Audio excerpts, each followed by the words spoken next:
So, hello and welcome along to another edition of Isolation Interviews for Hospital Radio Reading and for my YouTube channel. And, well, I've got a fantastic guest joining me today in the form of Andrew Lancel. How are you, Andrew? I'm all right. Yes, I was at a fantastic event last night at the Unity Theatre, and I'm a patron of this theatre in Liverpool called the Unity, and we had our launch of the season. Some fantastic shows and acts coming along, and so it's always nice to go there. It feels like going home. So, how did you become involved with that? Well, I jokingly say that they wrote to me about 15 years ago and said, would I be a patron of the theatre? And to this day, I'm convinced they meant to write to Andrew Lincoln, but they swear it was me. And so yeah, I've been involved with them since then. And Graham Phillips, who was the artistic director for 30 years, passed away last week. So there's a great wave of emotion and affection in the place at the minute. We've got a fantastic new artistic director in Ellie Randell, and so I performed there. I've actually very proudly reopened it with a one-man show after COVID. I took to the road with a Jonathan Harvey one-man show, which he adapted for me. Bill Elms produced and Noreen Kershaw directed, and we started at a festival, and it just grew. And we ended up touring and touring through COVID. In fact, I think we were one of the only two things out, that and Educating Rita, and we ended up in London, and so we were able, because it's so small, it was just me in a chair. We were able to go into venues and sort of help them get reopened, and so we did that for quite a lot. I mean, And so we did that at the Unity as well. when you're doing a one-man show, does that make it more daunting because all the pressure's on you? You haven't got like supporting actors to rely on. How is that?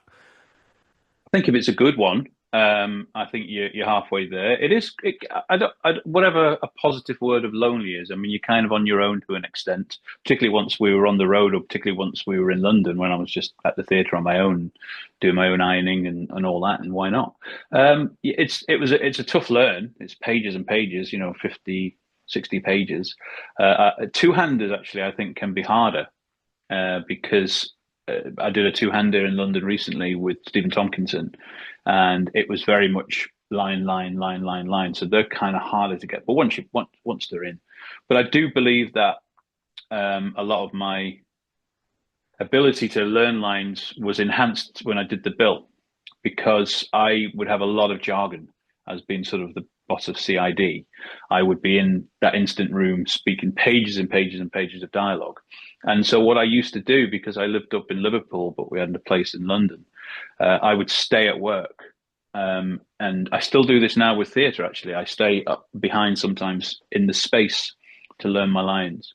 And so I would stay in the studio, often on my own, to learn in situ. So I think that kind of helped quite a bit.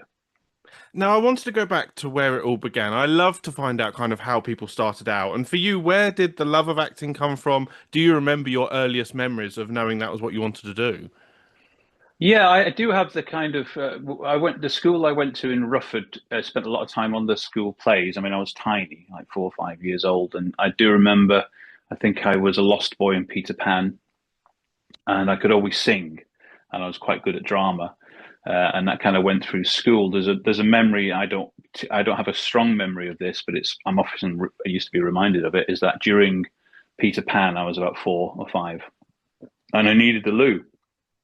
And so I got off the stage, walked off the stage, down the center of the aisle, went to the toilet, walked back down the aisle, and got back on the stage as if nothing had happened, which of course everyone was laughing their heads off. And I was just like, well, I needed the loo. So I think there was a kind of a clue that I was comfortable in that environment. And then, yeah, I kind of just did stuff at drama. And I went to an audition in London, which I didn't get. Bugsy Malone. You probably remember there was a big, big Bugsy Malone audition. I didn't get, but it kind of encouraged me to learn to tap dance and get into musical theatre. And so then I joined local theatres, one in Preston, Preston Musical Comedy Society, and my first show was Half a Sixpence, which kind of changed my life really because it introduced me to MT, the musical theatre. And then I joined a local youth theatre in Southport called Song, where I later met my wife. And so I'm not sure what the question was, but it was always around. I could do it, and I left school very early. I left school at 15, and sort of set up my own theatre company and toured around. I spent a lot of time in old people's homes. So it was very gradual. And of course, I was an SA, I was an extra for a long time in shows like Coronation Street and Brookside and stuff. And that was a great way of learning. I never went to drama school. So I kind of just got out there. So I don't think, other than the possibility of a right wing for Everton, there was never anything else. And I've never really known anything else, I guess. And you're obviously very lucky because you get to do a mixture of theatre and, TV film work. I know I've spoken to a fair few actors who say that quite often you have to do the TV to fund the theatre because there's not a great deal of money in theatre. But do you love the fact that you get to go between the two and, you get to kind of, because they're very different muscles, I would say, because obviously one, you've got to be on form, perform live. The other Yeah. one, you kind of have to, it's a very different form, TV and film. Yeah, I mean, it's the worlds of parts of chalk and cheese. I mean, I didn't do a lot of theatre. I did in my youth in Amdram, and that was kind of my training, really, local theatre, and then our own theatre company. And there's nothing more grounding than taking a play around care homes and hospitals and prisons and things like that. But I didn't do a lot of theatre at all, really. I did a show called Cardiac Arrest, and that kind of led me into TV world for a long time. And I was in I think I only did one, possibly two plays in the 90s because I was doing TV. And then I joined The Bill in Coronation Street. And so it was 10 years over 10 years, I think, before I'd been on stage. And then it was an avalanche of theatre for me, and years up till now. In fact, this year is the longest period I've not been doing a play since 2014. I worked with Bill Kenwright, not exclusively, but a lot for a long time. And we did 13 shows together, and I've done plays with different theatre companies and directors, and now producing theatre as well, which I enjoy. But I've always felt the part's the thing, really. You can have one or two lines in a show and it's still a great part. You can have the lead role and it's not as good a part as the one you've just done. So I think TV's changed unbelievably. I've been lucky that I have had very long runs in shows, and really lucky in the last year to be involved in shows like I Fought the Law and Unforgotten, The Hack, Father Brown, stuff like that. And so I do like the blank piece of paper of TV, because mostly, no one's ever played that role before. And so you're kind of creating it from the off. Now, one of the projects I just wanted to sort of start off talking a bit about was Wide-Eyed and Legless, which was a film for TV that you did back in the kind of, I think it was about 93, I think it was. An amazing cast. What was that Yeah. like to work with the likes of Julie Walters, Jim Broadbent, Thora Hird? I mean, wow. Yeah. Downhill from there, isn't it, really? And Jack Rosenthal wrote it. Richard Loncrane directed it. It was a true story about a woman suffering from ME. And so I'd been in America to do a play called Equus, but it never actually happened because there was a war and funding disappeared. So I stayed there for a little while and lived with my friend called Christian Bale. I don't know whatever happened to him. And then because I'd been out in America for a while, sort of word got back that I'd been cast in Equus. I'd never done it, but I'd done the play in Southport, but I'd never done it in LA. And so it was on my CV. And an agent who I hadn't really spoke to for ages had put me up for Wide-Eyed and Legless. And I was like, well, thanks for putting me up. I didn't know I was still with you. And I was being seen for it because of what had happened in America. That's why they brought me in a famous legendary casting director called Irene Lam. And I read it and I thought, I know this story. I've lived with this because my brother had that disease. And so I think I had a bit of an upper hand. I looked a little bit like Julie Walters and got that. And it was then that got me an agent in London. And I remember I had 11 auditions after that, and I didn't get one job. I was very close, and they probably thought, what have we taken on here? I'm still with the agent, by the way, after 30 odd years. And then Wide-Eyed and Legless was on TV, and it did pretty well. And the week it was on, I ended up getting Cardiac Arrest, which was produced by the same production company, actually, and I auditioned for it. And it was quite a week that, because I seemed to be going from one job to another, and I suddenly had this thing I'd never had in my life, which was choice. And so did Cardiac Arrest, and that kind of set me up, I guess. Jed Mercurio's first thing that he wrote, Line of Duty and all that stuff. Now he's never written me apart since, but no, he's been very lovely. So yeah, and cardiac arrest we did I think for about 2 or 3 years up in Glasgow with Helen Baxendale and Tom Watson, Nassan Bhatti, and that kind of changed the face of medical drama in the world. And it was going to be a late night BBC Two show, and then they shifted it onto primetime BBC One. And I remember one time we got in. We did 3 series, and that's what World always used to do: 3 series of This Life and Between the Lines, things like that. And we were in trouble because we dropped below 8 million viewers. Can you imagine that now? Like Corrie gets 2 or 3 million, and it's all amalgamated, isn't it, and stuff. So yeah, that kind of changed everything, and then I just plodded on since then, really. I mean, obviously, you've had the pleasure of working on so many amazing projects. Obviously, the Bill was a big part of your life, the role of Mm. Neil Manson. You did that for, I want to say it must have been about 8 years or something like that. What was It's about that? 7 years. 7 years, I think. Yeah. Yeah, what was that like as a show to be on, and particularly because you were there, obviously, when it eventually wrapped up. What was that like as a cast, as a show to be a part of? Well, it was an institution, and I wasn't sure about it at first. And then I hadn't watched it in years. I'd done it, I think, twice before as a guest. And in fact, I was due to do another guest role. There's a story about this. I don't know if you know this story about how my dog got me the job in the Bill, which was absolutely true story. I'll tell you briefly. Is that I'd been offered a job. I think it was a two-parter of the Bill, and playing a bad guy. And I was like, yeah, great, I'll do that. Fantastic. And I took my old dog Chester out for a walk. And this is a totally true story. And it was in season.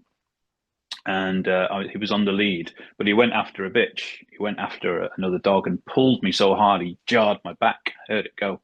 It was so painful. So my back was screwed up. And this time, I think it was the costume. I think we'd done costumes, but it was coming close to when we were going to film. And it became evident that I wasn't going to be able to do it or do it well.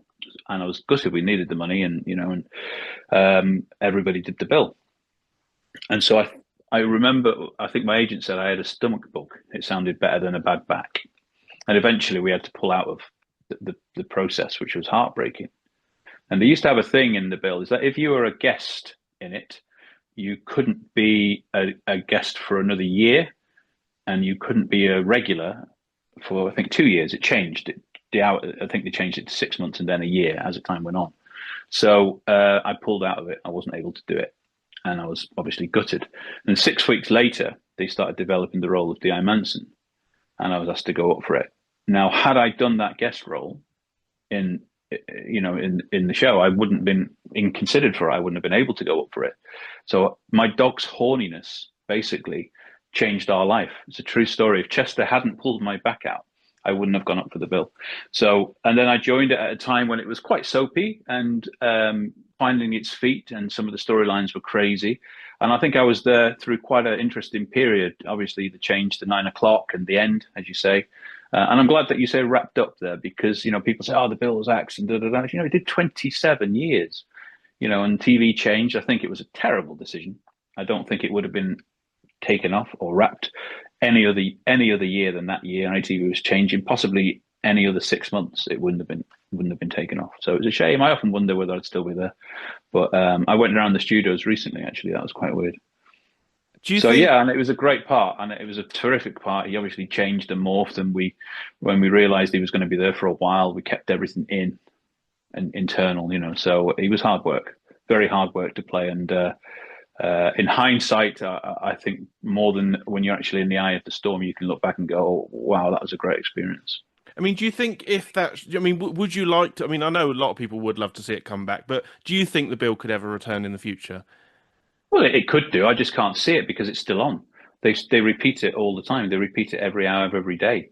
And so I think it's still very much in people's minds. I do press junket for a series recently and another one, and all the questions were about the Bill, and I'm fine with that. I mean, whatever poster I'm on, they usually say the Bill or Coronation Street, even though I've done a lot of other stuff, and I think I'm more appreciative of it now than I probably ever was because I was in it, and then I went straight into another show. Uh, I saw two of the cast on at the weekend. We're all still connected and WhatsApp each other, and two of them have got films coming out as directors. It's amazing. So, but the bottom line for the bill, other than the work and what it provided for us as a family, was it was a great part. He was a great part, and I was never short of storylines or work. In fact, probably a bit too much at some time. And they let me have time off when my first child was born, when our first child was born. So yeah, happy days. And I mean, the other role we do need to just briefly mention, of course, Coronation Street. You've mentioned it as well. I mean, Mm. that was a great role to play, I imagine, Frank. And I mean, you weren't there for too long, but I mean, you got to win awards for that. For I think you won Villain of the Year at the Soap Awards and stuff like that. That must have been quite a fun role to play because it was quite a different role, I imagine. Well, he was a monster. He was horrible. And when they asked me to do it, or when I went up for it, or had a meeting about it, they basically said this is going to be the most controversial character we've ever had. And I dare say, up to that point, he was, and no one's going to say no to that. I knew what I was letting myself in for. I thought somebody's got to do it, and I wanted to play him very normal. And one of the strengths of of that character was I got to work with incredible actresses, with Ali King and Sally Dinvey and Gwen Taylor, my beloved Gwen Taylor, as my mum. Was that it was finite. I was never staying. If you have a relationship with Carla Connor anyway, you're going to die. And they told me, this will happen. You will do this. You will do that, and then he will die. I mean, I think we ended up staying another 6 months just because it got the storyline had gone so ballistic and huge. And so I never really had to go through, should I stay? Should I stay? Because I clearly wasn't. And perhaps in hindsight, if the opportunity had come, I probably would have stayed because with no word of a lie, there wasn't one day I didn't enjoy on Coronation Street. While it was harrowing some of the scenes and very, very difficult to play, and we worked very hard on getting it right. As a place to work, it was joyous. Possibly in some ways one of my favorite jobs, possibly one of my favorite jobs, because everyone was just so amazing and lovely there, and nobody is bigger than the Cobbles. That's what's great about it. And yeah, Frank is still obviously mentioned all the time, and people send me pictures when they do the Coronation Street tour because his coffin's there apparently. So yeah, it was a really good time, Corey. Yeah.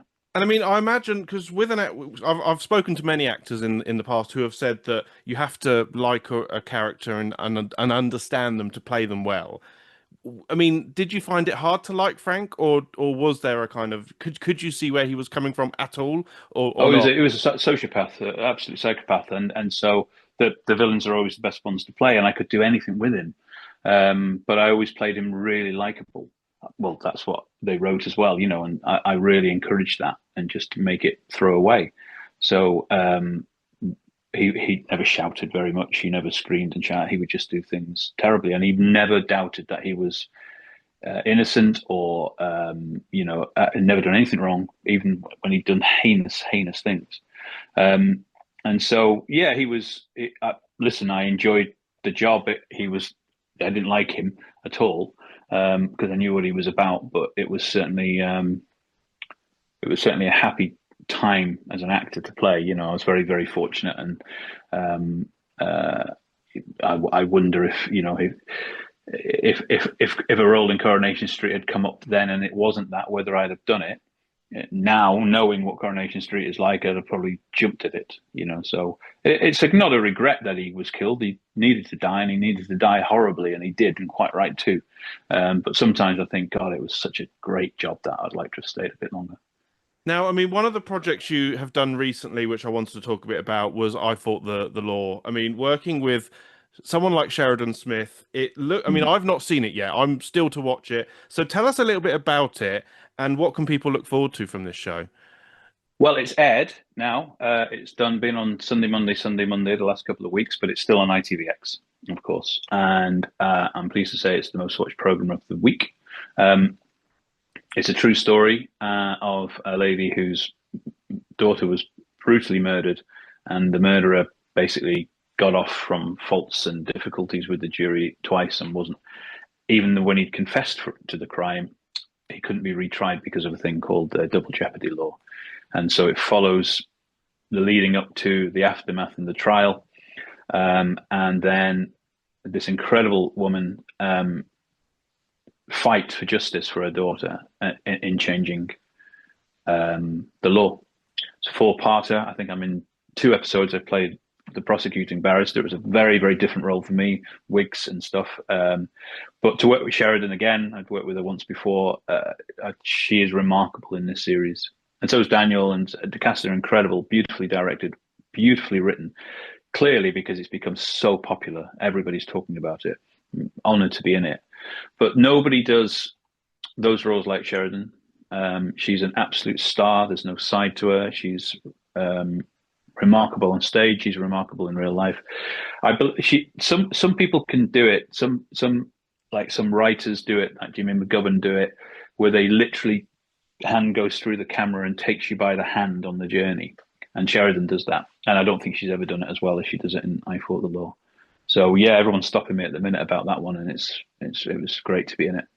I mean, when you were filming this, did you ever realize kind of how big it would go? And I But mean, Sheridan was in it. Sheridan Smith was in it. It was a true story. It was ITV1. And yeah, I mean, we actually didn't have any scenes well, we had a scene together. We didn't have any dialogue together, but we spent quite a bit of time when we were doing it. And it was tough. It was tough because it was real. True story, horrible story wrapped around prejudice and malpractice and racism. And yeah, it's got a lot of boxes it can tick from a dramatic point of view, but it's beautifully shot. And yeah, I'm made up to be in it. I really am. I mean, at the moment, British drama is just, in my opinion, is just amazing, and there's so many great shows that are out at the moment. Tell us a bit about, what else have you been up to recently? Because I know, as I say, you are very busy at the moment. So tell us kind of what else people can see you in at the moment. I've just going back. I just done an episode of Father Brown, which was great fun for the BBC. We tried to make it work a couple of times, and this finally did. Mark Williams is wonderful. You go off to the Cotswolds for a few weeks and just kind of bathe in its beauty, and this massively popular show, which is sold all over the world. I have a little bit in David Tennant's new series, The Hack. It was hacked when we filmed it. I think it's called The Hack now, and that's coming on very soon. That's with Robbie Carlyle and Toby Stevens and literally an all-star cast. And there's dozens of us doing these tiny little cameos because we all wanted to be a part of the story. So I've done that, and then we do. Oh, I'm not allowed to say that. I nearly revealed something, but it's nice to be involved in Unforgotten, shall we say, as well. And, I've done two series of that, and that's obviously a hugely popular show. I mean, you must be loving life at the moment because you're doing so well. I mean, do you ever have to kind of pinch yourself and realize, sort of, you're doing these amazing projects and stuff like that? Do you ever have to kind of take a step back and go, wow, this is my job? Oh, sometimes, yeah. I mean, when I pinch myself, I think more is when the job creates opportunities or moments. You meet your heroes, or I'm a massive football fan. I'm a massive Evertonian. And obviously, I'd said I work with Bill Kenwright a lot. And so because of that, I do get invited to games and get asked to go and talk in lounges. And I've met footballers, and I've been right on the inside of Everton Football Club, and, I watched the stadium be built and done narration for the club. I do filming for the club. So, they're the pinch myself moments, particularly when I was sitting, in boardrooms with Bill across the country and supporting him, and as he supported me. And so me and my son, and family, we all are mad Evertonians, and we go everywhere. So, and yeah, I guess it's the opportunities it can give you. I pinch myself when I look at my kids, my wife and stuff. They're the pinch me moments, really. And when Everton win. Now, I mean, you've done a lot, but is there still a dream role, something you would love to do that you haven't had the chance to do yet in your career? Yeah, I mean, I think I'd love to do a play in New York. I'd like to do that. I'm enjoying producing things now and developing stuff that I do enjoy. Like I say, the blank piece of paper. There are musicals I'd like to do. I'd like to do Fiddler on the Roof. I'd like to play Tevier and possibly Les Mis and stuff. But Yeah, there's some writers I haven't done enough Shakespeare. I haven't done any Shakespeare really for decades, but and I'd certainly like to do a Chekhov. Um, but yeah, it would be, on Arthur Miller and plays like that. I'm coming into that age group now, in my 50s, and so perhaps there are opportunities to do that. But I suppose one thing would be to do a play in New York. I think that would be yeah, that would be cool. We nearly And did it with a play I did about Brian Epstein, who I played 7 times. We did a play in London, and it nearly went over to a British festival in New York, but it didn't quite make it. So. and then obviously making the kind of the change to working behind the camera and doing that. How did that come about for you? And you must be loving the kind of the new creativeness of it all. Yeah, well, I'd always put stuff on back in the day. In fact, I was the youngest producer in London in 1993 when I put on concerts at Lyric Hammersmith, and I realized they weren't going to make any money, so I sold them to Radio 3, and so I was still sort of blagging that then, and I produced some TV documentaries, and I started a theatre company with my friend, and we used to take it out, and so I'd always done nothing on grand scale, and I always liked facilitating and putting things together and knitting things together. But only in the last couple of years, really, have I sat down and started to really develop projects for real. For real, I'm working with an incredible producer, and we have some amazing projects on Slate. And while I've always been involved in the development of theatre, I've worked very closely with the producers who produce my plays and sort of co-produce some as well with Bill Elms and that. I am enjoying it. You have to be patient. I probably should have started a bit sooner, and I'm learning the ropes a bit. And but yeah, I love working with the writers. I love finding a book. There's 3 books that we're adapting to the stage right now, 4 really, but 3, and that's really exciting. It's slow, and so theatre's obviously changed unrecognizably since COVID. It's only just really finding its feet, and I worry about the chasm of prices in London and the size of shows that are going in for very short periods of time. But people's needs have changed. Theatre always used to be, however it's done, it's basically the same. You walk or get the car or bus, and you sit in a room with strangers and watch an actor on a stage. That's happened since Greek time. Whereas TV's changed. You stream it or download it or watch it on your phone or box set or binge it. People watch it on YouTube. Coronation Street, you can watch on YouTube before it's out. I'm just nuts. I don't get it. But theatre's always kind of been the same until COVID. And then now you can film theatre and stream theatre. I've done a couple of those. And so I guess sort of everything changes, but the heart of it will always be the same. We have an incredible, this. I was watching this launch last night, and the talent that's coming through Liverpool and surrounding areas is really exciting. So there's definitely hope in theatre, and I am really missing it at the minute. Mm. Now, I just have to say it's been an absolute pleasure talking to you. Oh, you too. But before we go, I always like to ask my guests. I mean, obviously, we're broadcasting to the patients of the Royal Berkshire Hospital. First of all, what messages would you love to give to the staff, anyone working within the hospitals? What messages would you like to say to them? Well, I'm a child of the NHS. My mum was a district nurse and district nursing sister for 30 years. Brilliant at what she did in a community, in villages. I was the nurse's son. People used to come around to our house for stitches and things. True, and so I'm just in awe. I think it's one of the greatest institutions in the world. It's hanging on for dear life. We all know that. It's up against it with leadership and costs and stuff, but and hypocrisy. It's staggering, really. But I just have nothing but admiration for you, for staff at the NHS, and we all need you. And obviously, any of the patients who are listening, maybe not having the best of times at the moment, what would you like to say to them? Oh well, Everton are going to win the league and the FA Cup, and there's nothing for you to worry about. No, just hang in there. Keep those who you love close, and have faith, and listen to good music, listen to hospital radio, and hang in there. Yeah, you'll be fine. You'll be fine. Now, I have to say, Andrew, it's been an absolute pleasure. Thank you so much for giving up your time. You're welcome back anytime. And of course, keep safe. You too. Thanks for asking me. It's lovely.